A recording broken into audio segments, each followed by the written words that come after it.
చిట్టి పిక్కల వీళ్ళు ఏంటంటే తిట్టేసిన తర్వాత వాళ్ళని మొరపెట్టుకుంటున్నారనమాట.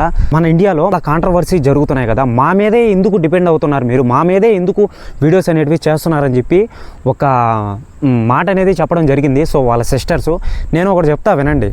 ముగ్గురు సిస్టర్కి నేను ఒకటే చెప్తున్నానండి, ఒకసారి సోషల్ మీడియాలో ఏదైనా సరే మన యూట్యూబ్ నుంచి మంచి రీచ్ అనేది వస్తుంది. మీ వ్యాపారం అనేది కూడా మంచిగా రీచ్ అవుతుంది అనుకో.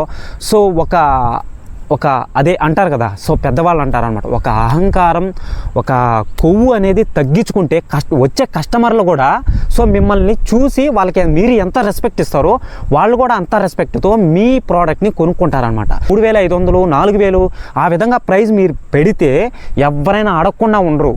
ఎమోషనల్గా చెప్తున్నానని మీరు అనుకోవద్దు. నేను చిన్న వీడియో అండి, దీన్ని పెద్ద కాంట్రవర్సీ చేయొద్దు అనమాట. వాళ్ళ అక్కగారు హాస్పిటల్లో ఉందని చెప్పి చెప్తున్నారు అనమాట. నేను ఒకటేనండి చెప్పేది వాళ్ళకి, చేతులు కాలిపోయిన తర్వాత ఆకులు పట్టుకోవడం అనేది కరెక్ట్ కాదు.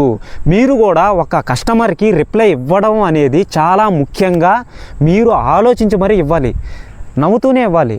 నవ్వకపోతే ఇక్కడ పని జరగదండి.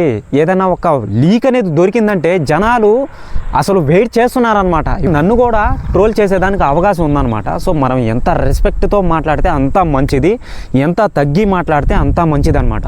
నాన్వేషణాన్ని అన్నున్నాడు, వదిలేమని చెప్తున్నాడు. కానీ ఎంత ఎత్తు దిగినా కానీ తగ్గడం అనేది నేర్చుకోవాలన్నమాట. ఎంత డబ్బు తాండవం ఆడుతున్నా కానీ మనం అణిగి మెనిగి తగ్గి ఉండడం అనేది మంచిది. చిరంజీవి గారిని చూసుకోండి, అరే బాబు వీడేంద్ర ఇలా మాట్లాడుతున్నాడు, ఈ వీడేంద్ర ఎలా తిడుతున్నాడు అని చెప్పి వాళ్ళే సైడ్ అంటే పార్టీ మార్చేస్తారనమాట జనాలు. ఇది కూడా అంతే. మీరు అర్థం చేసుకుంటారని నెక్స్ట్ వీడియో ఏదైనా అప్లోడ్ చేసేటప్పుడు మీరు ముగ్గురు చూసుకోండి, మంచిగా వీడియోలు చేయండి, ఆడియన్స్ని ఎంటర్టైన్మెంట్ చేయండి. ఓకేనా?